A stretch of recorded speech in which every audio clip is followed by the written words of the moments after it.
Why don't you just walk us through a production of an episode? Sure.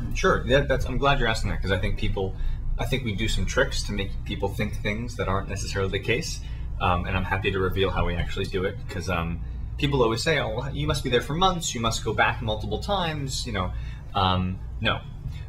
we're there for 10 days, one visit, consecutive days, and that's it.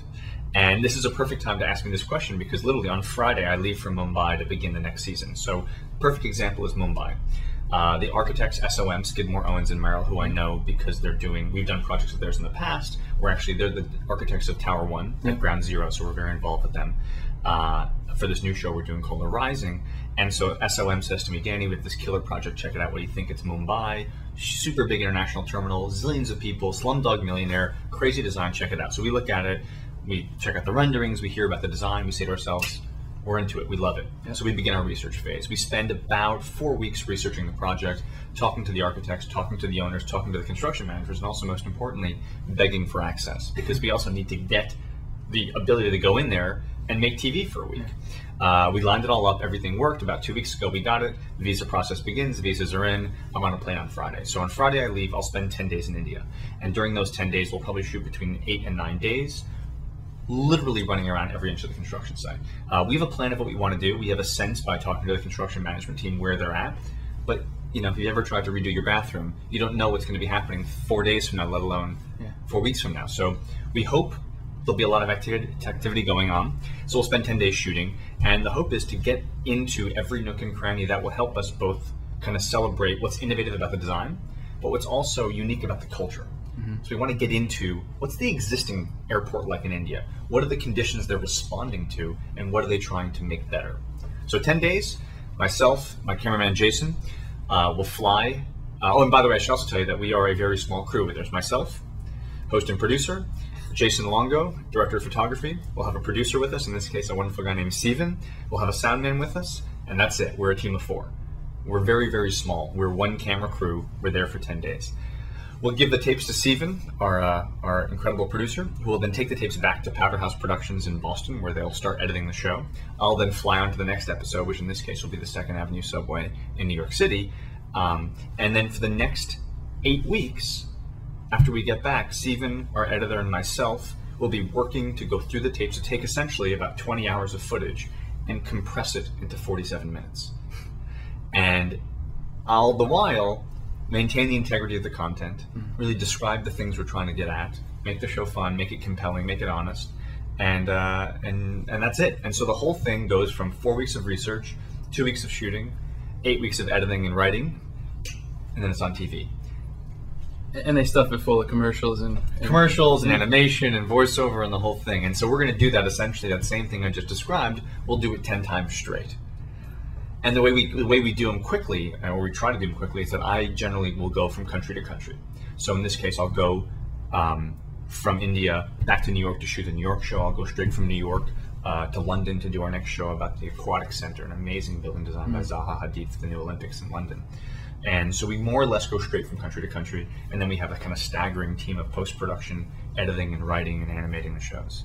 So you're pretty hands-on with the editing at the end too, in the post-production? Absolutely. Well, you have to be, in the sense that if you're out there living it, experiencing it, like those 20, 30 hours of footage, you're in every moment. You kind of know where the gems are, you know where the ideas are. But the other part of it also is that, I'm not a host in the sense that I'm not a game show host.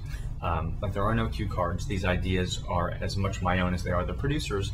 And I do believe it's important to bring a kind of designer's mentality to the story. It's not, we really pride ourselves on not just doing what a lot of our competitors do, which is that say, it's this big, it's this heavy, it's this dangerous. Maybe we'll say that too, but we also want to help you understand the specificity of the curve, the importance of a kind of glass wall system. And that to me comes a lot from my experience as trained as an architect.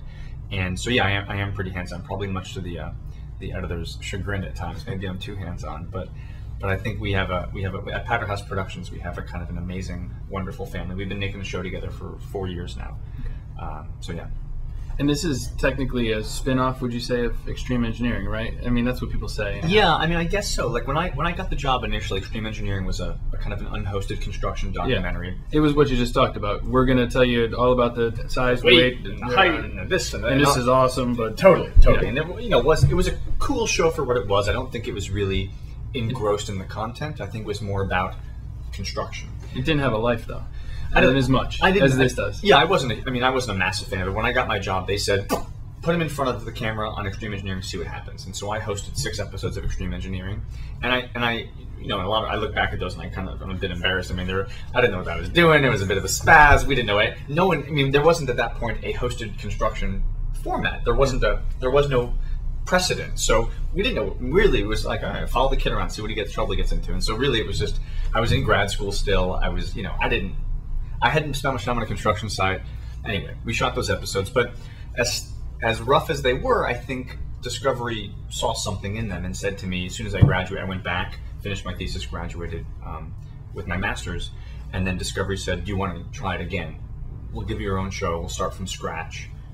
Let's give it a shot. And so that's how Build It Bigger was born. So yeah, I guess it's a spin-off. It's sort of, the idea was that Extreme Engineering had its own thing. It's its own sort of unhosted thing. And what we were experimenting with was new. So start fresh, build it bigger, see what you can get into. And that was 3.5, 4 years ago when that happened. So it's been we've been doing it for a little bit now. We're getting, we still think of ourselves as so new to this, but we've been doing it a little bit of time. Well, I got to say, even from a teaching perspective, when I would show Extreme Engineering, when I did it with my high school students, it was kind of those, you just look out there and the faces are like, well, that's kind of cool, but that's it. But now you see Build It Bigger, it has that life. They really get involved. You draw them in, which is really nice. So I appreciate that. I think we take the pedagogical aspect pretty seriously because, to give you more kind of behind the scenes lingo inside our office, when we're talking about it, the question we ask ourselves is, what's the aha moment? Mm-hmm. What's the moment when you find out a piece of information, you go, oh, now I get it. And that piece of information is never the height of the building. Because if you look at a building, I'm like, hey, check out the Empire State Building. Guess what? It's 1,100 feet tall. You're not like, oh, it's not. You don't know more or less than you did a minute ago. You just know its height. I want to know there's a river in the basement. Exactly. Like, that building is twisting. Why? Because that's south and that's north, and that way it twists, protects it from the heat. Oh, with that piece of information, I look back at the building and I see more. It's almost like we give our audience, we hope, X-ray glasses, that with these aha bits of information, they look back at the building and they understand more. And so we always ask ourselves with every sequence, of every segment we shoot, this is not how to build a skyscraper. It's nuts and bolts. It's not nuts and bolts. It's not Bob Vila. It's not this old house or this cool house or this big house. It's not about that. Yes, we're putting a piece of glass in. Yes, I'll explain the mechanics of the installation. But it's more, why is this glass important?